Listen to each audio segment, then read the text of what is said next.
Welcome to Tube Radio Theater.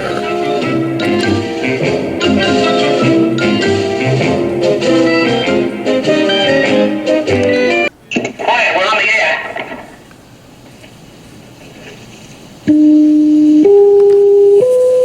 Hey everybody, this is Ron. And no, my ideas don't suck. Also, welcome to Tube Radio Theater. You'll see I'm sporting my DLab wine glass. But I don't drink wine, so I have some V8 juice in here. We're going to start our episode 2 of our Philco, 41 to 45. Sorry, Terry, I'm not imitating you well. And John, my ideas don't suck. Let's jump in and get started.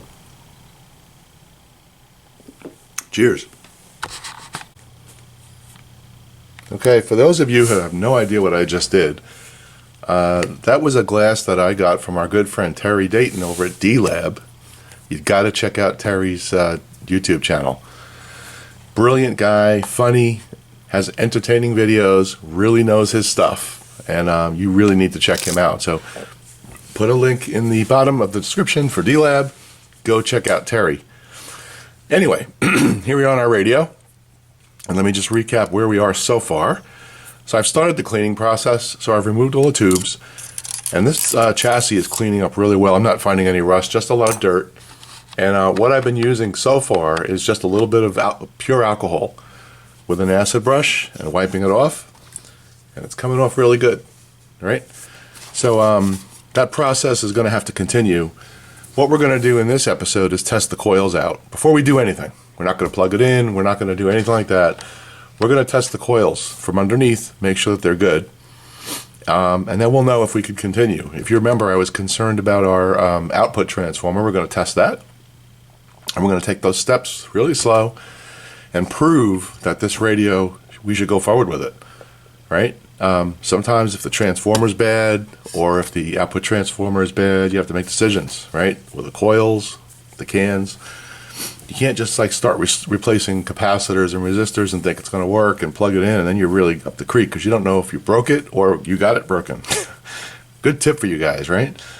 So you always got to check out what you're going to do before you start. So really what we're going to do is from underneath the chassis, we're going to start to check our components. So I'm going to set up that shot. I'll turn the chassis over. We're not going to apply any power for this test. I'll show you on the schematic where we're going to check, and let's get that going. Be right back.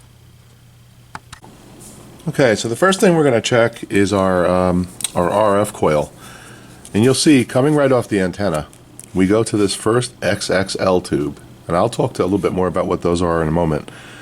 And you'll see we come here to our first coil.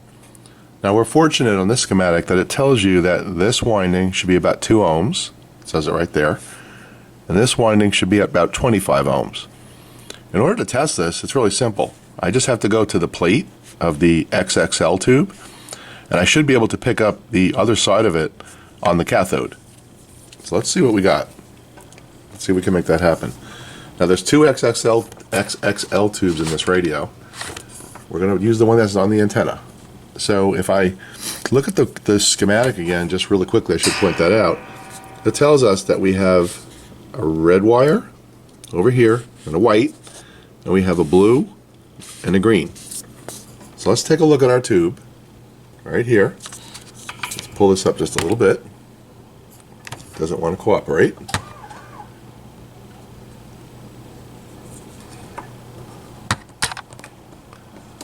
There we go.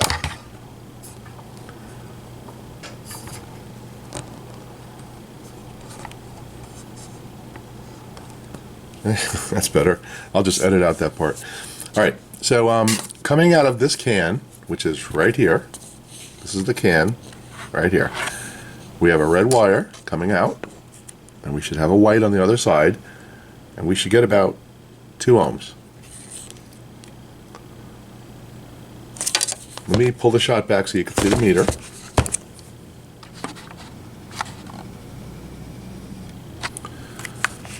Okay, watch the meter.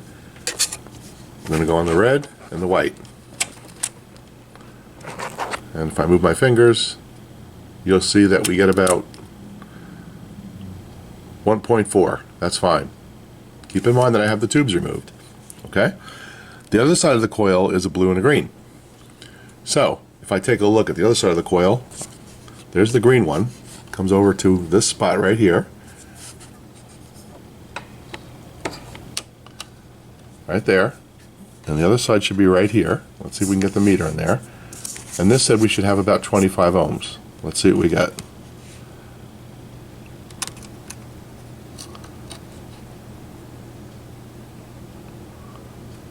We're getting about 21 ohms. I don't know if you could see that in the meter. Okay, so that coil checks good. Okay? So, first thing we're going to do, before we go any further, is we're going to mark off our schematic and say we've tested it and it's good. So we know that this coil, both sides, are good. That's how we start. Okay? We're going to continue the process for the rest of the coils. There's one here, and there's one here, and we're going to do the same exact thing. So there's no reason to repeat it 3 times. So when I come back, we'll know the status of these coils as well. So let me go do that. So a little editorial about our XXL tubes. The XXL tubes are actually 7A4s. At some point, Philco decided they were going to create their own designations. And the story goes that they introduced a low noise system on their 1941 model, which is what this is. And the idea was to cut down noise of the pentagrid converter by using a pair of low noise triodes, which is the XXL. The lack of gain was made up by an extra IF stage, which was still easier than using a third gang of tuning capacitor and the coils to go with it for RF amplification. They also did it with some battery sets. So what we have here essentially is Philco in 1941 found a way to create low noise, which took the other manufacturers probably 10 years or 15 years to perfect. Eventually they changed the tubes from XXL to the correct designator, and they were all Loctite. And I understand from our friend Tim, AM station engineer, that these tubes were all made somewhere in PA. So that's the history on the XXLs. There's other designations as well, but the ones that we're working with here are the 7A4s. Hope that helps. Okay, good news, all of our coils check out. What we're going to check here is the secondary of the power transformer, and we're going to do that directly on the tube socket, and I'll show you how. So what we have here looks like a center tapped secondary, and it looks like we've got 300 ohms on one side and 320 on the other. So we're going to go over to our tube socket. We're going to test it out. So let's get this over here so you can see it. And we're going to take our leads. Let's see if I can do this so you can get in the camera.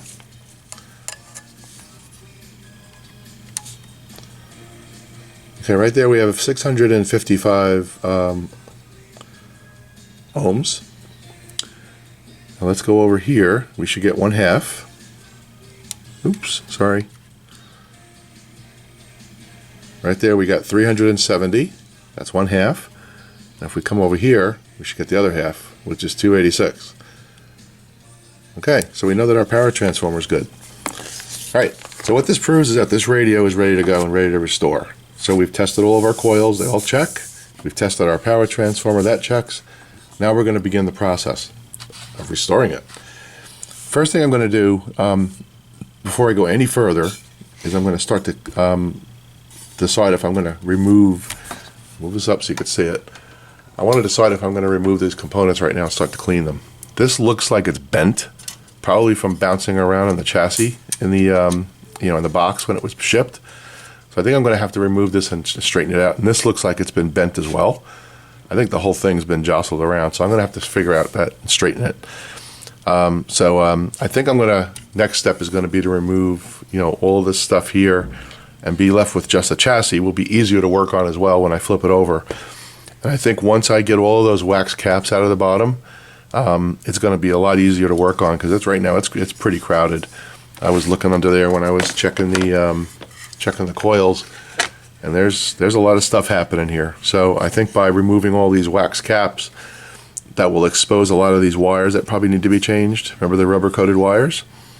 And it'll give us a lot more room to work under here. Okay, so that's going to be the next step. first thing we're going to do, which you should, first of all, you notice I'm using this plastic bin. That's another tip I got from Terry Dayton over at DLab. Protects the radio, gives you something to lean it up against. But we still have to protect the speaker, right? So we're going to put a piece of cardboard over the speaker so that we don't put our fingers through it. We don't do a buzz, right? That's what Buzz 1151 does all the time. Puts his finger right to the speaker. So we're going to do that, and that will help ensure that we protect it. And then I'll start to remove this entire assembly, and that will get us in a better place. And we'll start to do the restore. All right, so we've got our piece of foam here. We're going to throw that over the speaker. We'll get our tape, and we'll tape it down, and we'll be ready to rock and roll here, guys. All right, so that's the immediate next step. So I'm gonna end the video here, and I will come back and show you how it looks with all the stuff removed. And then I'm going to end the video after I show you that. And then the next video will be all about removing the components underneath and all that good stuff. Okay? So let's do that. I'll be back when all this is removed.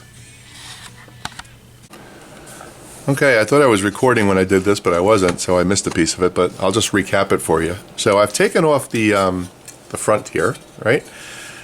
And it was really simple. There's 2 screws here that attach to the chassis, and 2 here, and there's a pot that goes here you have to remove. And there's this string that goes to this selector. And the way that works is there's a pulley right here, like so, and it goes just around once, and it gets tucked underneath here. There's a metal band that gets tucked under here. That's all that does. It's pretty simple.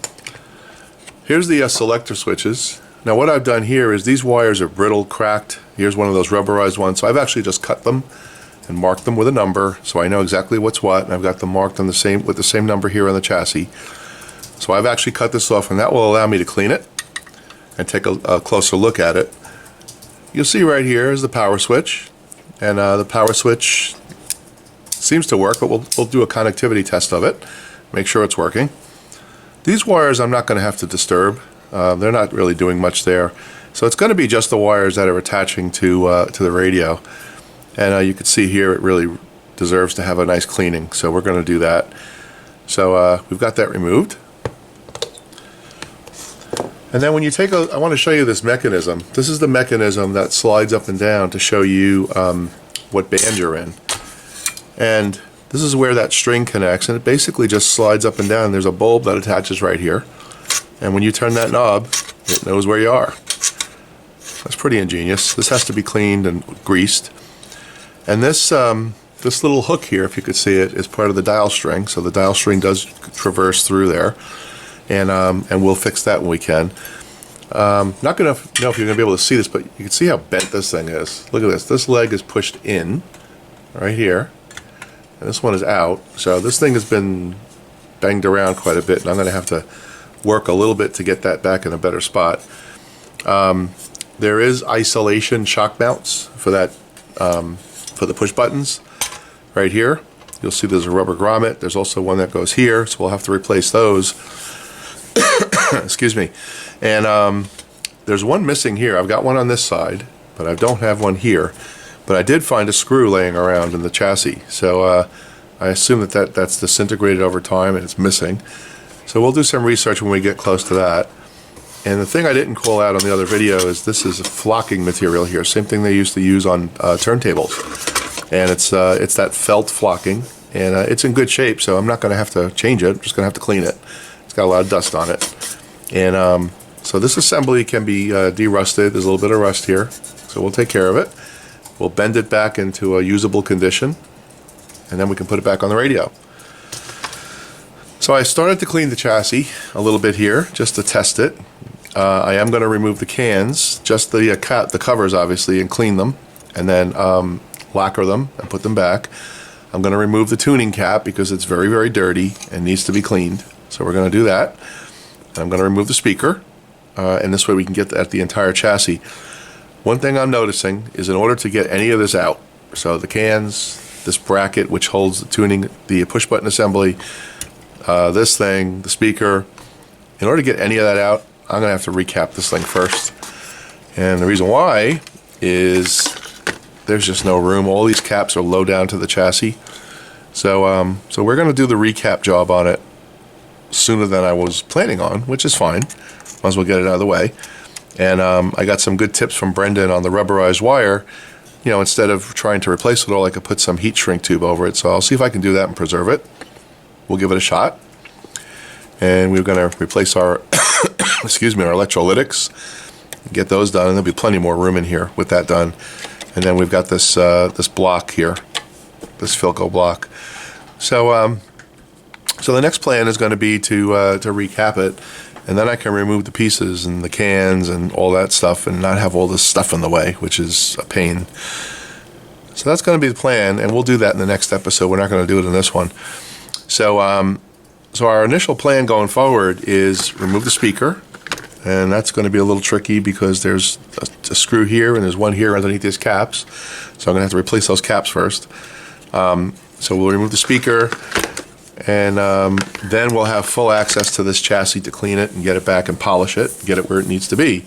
And then we can start reassembling and testing. Okay? So that's where we are. Nothing really else new here. I'm going to do a lot of that work off camera. You don't need to see me, you know, changing caps and stuff. You all know how to do that. But when we come back in the next video, we'll have all the caps changed, and we'll start to make some progress. This dial string assembly here is interesting as well. Let me show you that real quick.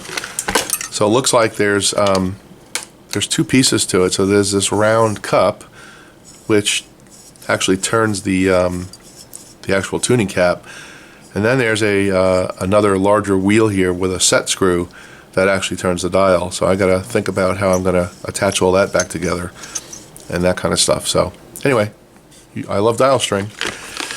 So we're going to end this video here, and we'll put it back up, and we'll upload it and let you see it. And until the next episode, I'll see you guys later. Take care. Quiet, we're on the air.